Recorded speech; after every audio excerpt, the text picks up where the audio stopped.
जय हिंद। भारत ने अपना नया एकदम रॉकेट जिसका नाम था small satellite launch vehicle SSLV का जो प्रक्षेपण किया था वो बिल्कुल सही था, लेकिन लास्ट स्टेज में सैटेलाइट को एंगल थोड़ा चेंज हो गया, जिस वजह से वो सैटेलाइट का डाटा लॉस हो गया। अब हम समझते हैं ये कार्बन लाइन क्या है, डाटा लॉस क्या है, SSLV GSLV के बारे में।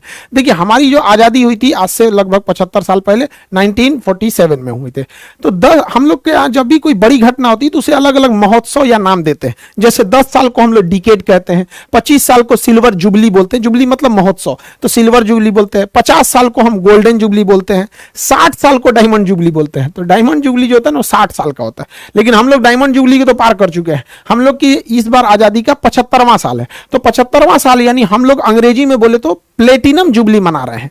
लेकिन प्रधानमंत्री ने चूंकि इसके लिए अलग शब्द का प्रयोग किया, अमृत महोत्सव, तो अमृत महोत्सव, घर घर झंडा, ये काफी अच्छा है। देश को अपना सेलिब्रेट इसी अंदाज से करना चाहिए। और क्यों ना 75वां सालगिरह बहुत बेहतरीन होता है। 75 100 साल हो जाएगा तो सेंचुरी बोलते हैं, तो ये कोड होता है। तो हम लोग की आज़ादी मिली थी, इस आज़ादी के उपलक्ष्य में हम लोग का जो 75 साल हुआ, तो हर चीज को हम लोग 75 कर रहे थे। तो पूरे भारत से 75 स्कूलों से गर्ल्स स्टूडेंट को लिया गया जो साइंटिस्ट की कैटेगरी में जाते हैं, जूनियर साइंटिस्ट कहिए, और ऐसे 750 गर्ल्स को सेलेक्ट किया गया जो कि इसरो से जुड़ी थी, और वो उन लोगों ने अपना एक सैटेलाइट बताया आजादी के 75वें वर्षगांठ पर, इसलिए इसका नाम रखा गया आजादी सैटेलाइट, शॉर्टकट में आजादी सेट। तो आजादी सेट बनाया इन लड़कियों ने बनाया था। बहुत नैनो सैटेलाइट था, छोटा सा, बट उसके अंदर सेंसर थे। अब जितने सैटेलाइट बनेंगे सब छोटे बनेंगे, पहले बड़े बड़े बनते थे, अब सब छोटे। पहले टेलीफोन इतना बड़ा होता था, अब तो मोबाइल छोटा सा आ गया है। तो जैसे जैसे टेक्नोलॉजी बढ़ेगी हर चीज स्मार्ट होते जाएगा और छोटा होते जाएगा। जबकि इसी रॉकेट के द्वारा अर्थ ऑब्जर्वेटरी सैटेलाइट इसरो को लॉन्च करना था। सब कुछ तय समय से था, लॉन्चिंग भी बढ़िया से सब कुछ था। तो जो सैटेलाइट बनाया गया था, तो सैटेलाइट बनाना में ज्यादा टेक्नोलॉजी लगती है, लेकिन उससे भी ज्यादा टेक्नोलॉजी लगती है रॉकेट बनाने में, क्योंकि सैटेलाइट भारत ने 1975 में ही आर्यभट्ट बना लिया था, लेकिन खुद छोड़ नहीं पाए थे, तो रूस को कहते तो उसने अपने रॉकेट से छोड़ा था। तो हमारे पास PSLV बहुत भरोसेमंद सैटेलाइट है, यह रॉकेट है। यह अब तक 50 सफल अभियानों को कर चुका है, बहुत बेहतरीन है। मंगलयान से लेके ये सब ने बहुत बड़े बड़े सफल कारनामे किए। लेकिन इसके जगह पे कॉस्ट बचाने के लिए इसमें स्मॉल सैटेलाइट लॉन्च व्हीकल हम लोगों ने नया बनाया था, और ये बहुत बेहतरीन था, इसने काम भी बहुत अच्छा किया। इसके देखेंगे तो इसके 4 स्टेजेस हैं, मेनली 3 स्टेज है। सबसे बड़ा स्टेज जो है पहला स्टेज है, इसके बारे में पहले समझते हैं। इसकी लंबाई 34 मीटर है, व्यास जो इसकी मोटाई है वो 2 मीटर है, 120 टन खुद इसका भार है। तो अपना भार है, लेके कितना जाएगा, तो 500 केजी के सैटेलाइट को लेके चला जाएगा। आजकल 500 केजी में बहुत बेहतरीन सैटेलाइट बन जाएंगे। 500 केजी के सैटेलाइट को 500 किलोमीटर की ऊंचाई तक ये इजीली लेके जा सकता है। सबसे बड़ी विशेषता इसकी 30 करोड़ रुपए है, महज 30 करोड़। जबकि भारत अपना सैटेलाइट जब यूरोप वालों को देता है ना, तो यूरोप वाले उस सैटेलाइट को छोड़ने का 500 करोड़ रुपया फीस लेते हैं। सोच रहा तुम्हें 500 करोड़ रुपया तुम फीस ले रहा है, हम लोग का 30 करोड़ का रॉकेट आ गया यहाँ पर।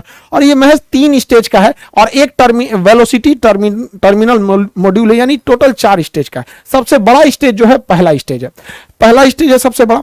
तो ध्यान से समझते हैं इसके बारे में और डिटेल से। पहला स्टेज बहुत बड़ा है, और पहले स्टेज जो है वो 94 सेकंड तक जला। उसके बाद पहला स्टेज जो है वो इसको खोल के गिरा दिया जाता है, सेपरेट कर दिया जाता है। जैसे खोल के गिराते हैं रॉकेट हो जाता है हल्का और बहुत तेज भागने लगता है।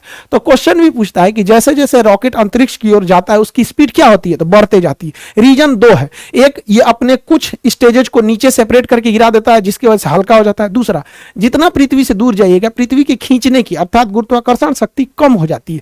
तो एक तो शक्ति कम हो गई, दूसरा भार कम हो गया, इस वजह से तेज भागता है। दूसरा स्टेज जो था वो 113 सेकंड तक चला था। तीसरा स्टेज जो था वो 106 सेकंड तक चला था। यहां तक में कोई प्रॉब्लम आई थी चौथे स्टेज में। अब यहां थोड़ा ध्यान से समझिएगा, ये तीनों स्टेज में ना सॉलिड ईंधन का प्रयोग किया जाता है। जैसे दीपावली के रॉकेट में जो ईंधन भरा जाता है ना, बारूद, सॉलिड इंजन होता है, सॉलिड होता है, वो एकदम ठोस होता है, बारूद भर दिया जाता है। वैसे इसमें सॉलिड फ्यूल का यूज किया था, यानी बारूद भरा गया था।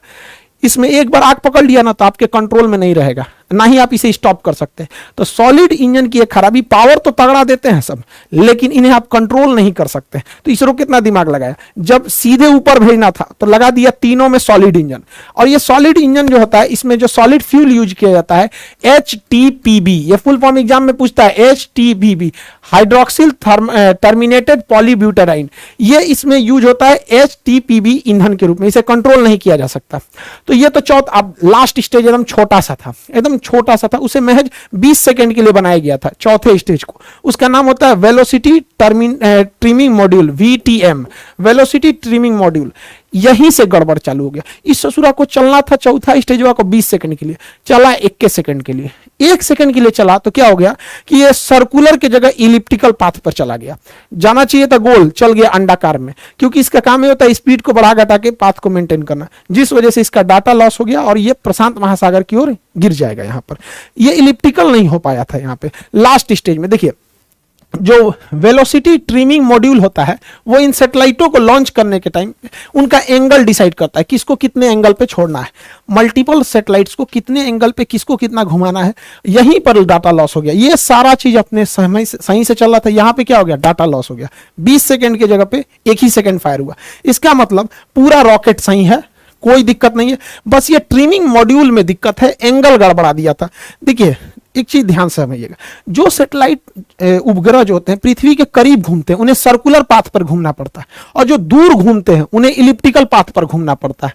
तो गलती से इसे जाना चाहिए था सर्कुलर पे, चल गया इलिप्टिकल पे, जिस वजह से ये क्या हो गया, गड़बड़ हो गया अपने ट्रिमिंग फेज में। इसलिए देखेंगे लास्ट फेज में बस ये 20 सेकंड के लिए यही बच गया था, जिस वजह से ये फेल कर गया था। हालांकि लेकिन कोई बात नहीं, हम लोग अगली बार फिर तैयार करेंगे। पहला लॉन्च जो था वो तो PSLV का भी फेल हो गया था, पहला लॉन्च GSLV का भी फेल हो गया था। सचिन तेंदुलकर भी अपने पहले मैच में कहा कोई अच्छा परफॉर्म कर पाए थे, लेकिन ऐसा तो नहीं है कि आगे नहीं किए थे, बेहतरीन काम किया था इस सैटेलाइट ने, बट लास्ट में थोड़ी सी सेंसर खराबी की वजह से यह गड़बड़ हो गया था ट्रिमिंग के समय में। हालांकि इस रॉकेट ने बहुत ही बेहतरीन ढंग से कार्बन लाइन को पार कर गया था। कार्बन लाइन क्या होता है, ध्यान से समझिएगा। पृथ्वी से वह ऊंचाई जिसे आप अंतरिक्ष मानते हैं, उस ऊंचाई को ही हम कार्बन लाइन कहते हैं। कार्बन लाइन के नीचे अंतरिक्ष, कार्बन लाइन के नीचे वायुमंडल यानी पृथ्वी, और इसके ऊपर अंतरिक्ष हो जाता है। इसे वैज्ञानिक कार्बन ने दिया था, उन्होंने कहा था कि यह 100 किलोमीटर है, लेकिन अभी इसे अप्रोक्स 80 से 83 किलोमीटर माना जाता है। कुछ देश इसे 80 मानते हैं, कुछ देश इसे 83 किलोमीटर मानते हैं। उसके ऊपर अंतरिक्ष चालू हो जाता है, यानी एक कार्बन लाइन हो जाता है। 1967 में एक समझौता हुआ था जिसके तहत कहा गया था कि कार्बन लाइन से ऊपर का एरिया किसी देश का नहीं है, उसमें कोई भी जहाज, कोई भी सैटेलाइट जा सकता है, और कार्बन लाइन के नीचे का एरिया उसी का है जिसके जस्ट नीचे वह देश है। यानी भारत अपने 80 यानी 83 किलोमीटर की ऊंचाई तक अगर कोई भी मिसाइल जाएगा तो उसे अपने ऊपर खतरा मान के मार के गिरा देगा, कोई जहाज जाएगा तो उसे मार के गिरा देगा। समझ में आ रहा है कि नहीं? तो हमारा एरो स्पेस कितना होता है अपने क्षेत्र से, एक 83 किलोमीटर। लेकिन समस्या यहां ये आती है कि कोई देश इसे 80 मानता है और कोई देश इसे 83 मानता है। जो 83 मानता है वो तो ऊपर ऊपर जाएगा। अब जैसे मान के चले भारत कहेगा कि हम 80 मानते हैं, अमेरिका कहेगा 83 मानते हो, तो जाएगा। अब भारत चल जाएगा किसी क्षेत्र में 80 में, कहेगा हम तो कार्बन लाइन के ऊपर हैं, तू कहेगा मार के गिरा देंगे, कहेगा एयरक्राफ्ट है ये। तो इसमें काफी असमंजस है। हालांकि इतनी ऊंचाई पे कोई जहाज जाते नहीं है सब यहाँ पे। तो कार्बन लाइन हमेशा याद रखिएगा, एग्जाम के पॉइंट ऑफ व्यू से इंपॉर्टेंट है। यह अंतरिक्ष वगैरह में जितने सैटेलाइट वगैरह रहते हैं कार्बन लाइन के ऊपर ही डाल दिए जाते हैं। इस तरह से जो सैटेलाइट घूमता है इसे कहते हैं पोलर सैटेलाइट। ऊपर नीचे जो घूमता है ये पोलर सैटेलाइट। ये पोलर इसलिए कहते हैं कि ध्रुवीय सैटेलाइट, क्योंकि पृथ्वी के ऊपर और नीचे 2 पोल है, north pole and south pole. तो पोल का चक्कर लगाने वाले सैटेलाइट को हम पोलर सैटेलाइट कहते हैं, हिंदी में कहते हैं ध्रुवीय सैटेलाइट। इसमें खर्चा कम आता है, ये सर्कुलर पाथ पे घूमते हैं और पूरी पृथ्वी का चक्कर लगा लेते हैं, निगरानी कर लेते हैं। कैसे? ये तो ससुरा सैटेलाइट वो ऊपर नीचे घूम रहा है, ठीक है, लेकिन पृथ्वी तो ऐसे ही से घूम रही है। पृथ्वी कैसे घूम रही है? इस तरह से। तो पृथ्वी जब ऐसे घूमेगी तो अलग अलग जगह का फोटो ले लेगा। जैसे अभी ये यहाँ का फोटो ले रहा है, पृथ्वी थोड़ा सा घूमेगी तो फिर थोड़ा और आगे का ले लेगा, पृथ्वी और घूमेगी तो थोड़ा और आगे का ले लेगा। इस तरह से आगे लेते लेते पृथ्वी के ये घूमने का डायरेक्शन, अभी इस सैटेलाइट का फोकस यहाँ पर है, अब इसे पृथ्वी घूमेगी तो थोड़ा और इधर होगा, ऐसे होगा। तो पोलर सैटेलाइट काफी सस्ते आते हैं और छोटे होते हैं, जबकि जियोसिंक्रोनस सैटेलाइट होते हैं उस ससुरे इलिप्टिकल पाथ पे घूमते हैं और ये 36,000 किलोमीटर की ऊंचाई पर होते हैं।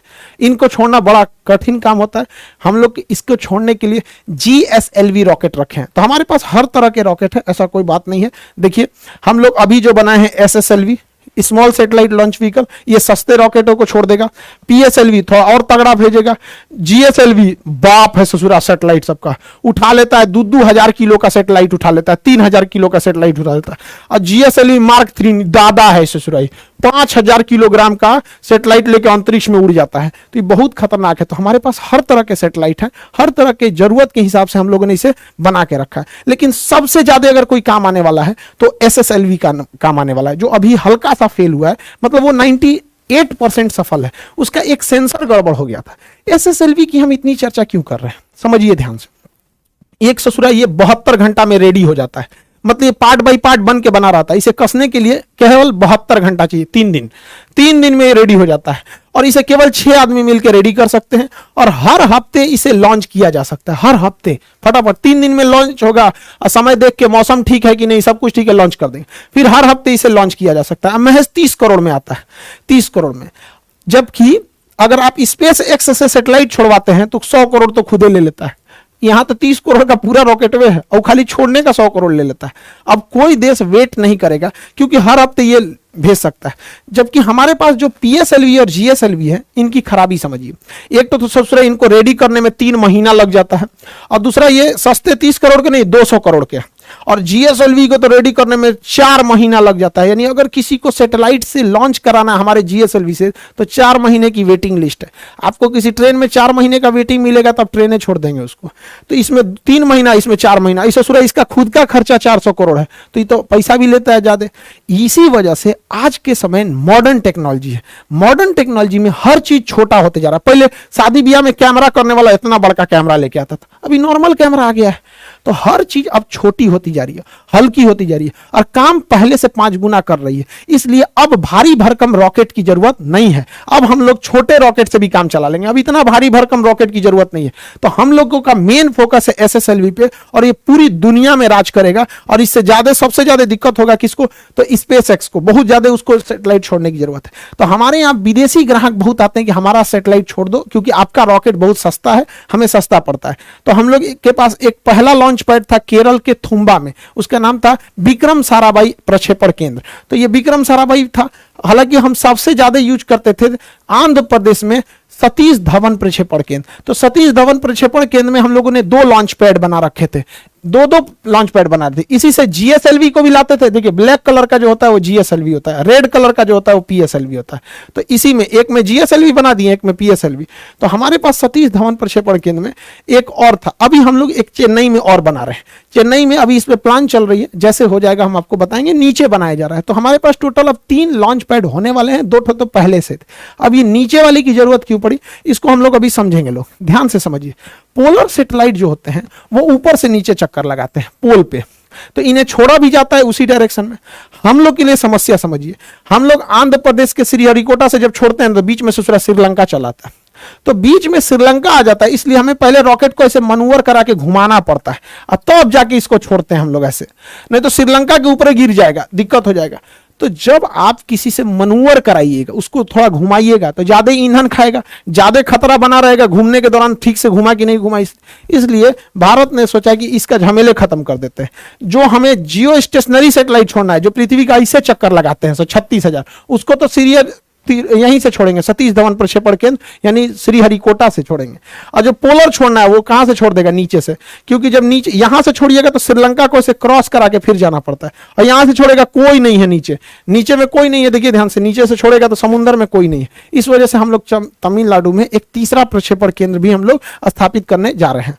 हम लोग के इसरो का इतिहास बहुत मतलब दुखदाई रहा है। हम लोग के पास इतने कम पैसे थे जब इसरो की स्थापना हुई थी कि साइकिल से हम लोग लेके जाते थे लोग रॉकेट को, यहाँ पे साइकिल से, देखिए पार्ट बाई पार्ट करके, यहाँ पे बैलगाड़ी से हम लोग ये सैटेलाइट को लेके आए थे लोग, और नारियल के पेड़ से बांध के साउंडिंग रॉकेट को छोड़ा गया था।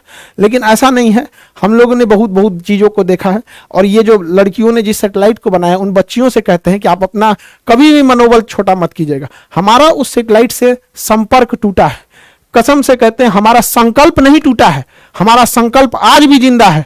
हम यहां से उठ के खड़े हुए हैं। इसरो जो आज इतने बड़े बड़े जो सैटेलाइट देख रहे हैं ना यहाँ पे, ये हम लोग वही हैं जो साइकिल पे लेके घूमे थे। तो हमारा संपर्क टूट जाने से विरोधी हमारे पे हंसे नहीं, हम दृढ़ संकल्पित हैं लोग यहाँ पे। और भारत माँ की वो बेटियां एक दिन दिखाएंगी जब अंतरिक्ष में राज होगा वहां पर, ये सैटेलाइट यहाँ पे। और दुश्मनों को सरदर्द के लिए जो लोग अभी पीएसएलवी से एसएसएलवी से डर रहे थे ना, सुनिए ध्यान से, जीएसएलवी तो बहुत पावरफुल है, ये है पीएसएलवी दुनिया का सबसे भरोसेमंद है। अभी एसएसएलवी सही हो ही गया, अभी एनएसएलवी भी बन रहा है, नैनो सैटेलाइट लॉन्च व्हीकल, यानी 1 किलो के सैटेलाइट को भी छोड़ देगा। Nano satellite launch vehicle 5 crore में, 5 करोड़ में। और इसकी सबसे ज्यादा जरूरत होती है टेस्ला को, स्पेस एक्स को, क्योंकि स्पेस एक्स अपना एक स्टारलिंक प्रोग्राम बना रहा है। इसको अंतरिक्ष में बहुत सारे हजारों सैटेलाइट इसको छोड़ना है अंतरिक्ष में, और नैनो सैटेलाइट इन्हें छोड़ने में लगभग 100 करोड़ का खर्चा आता है एक नैनो सैटेलाइट में। हम लोग का सैटेलाइट हुए 5 करोड़ में, 2 को छोड़ देंगे एक के बार में, होलसेल में काम हो जाएगा।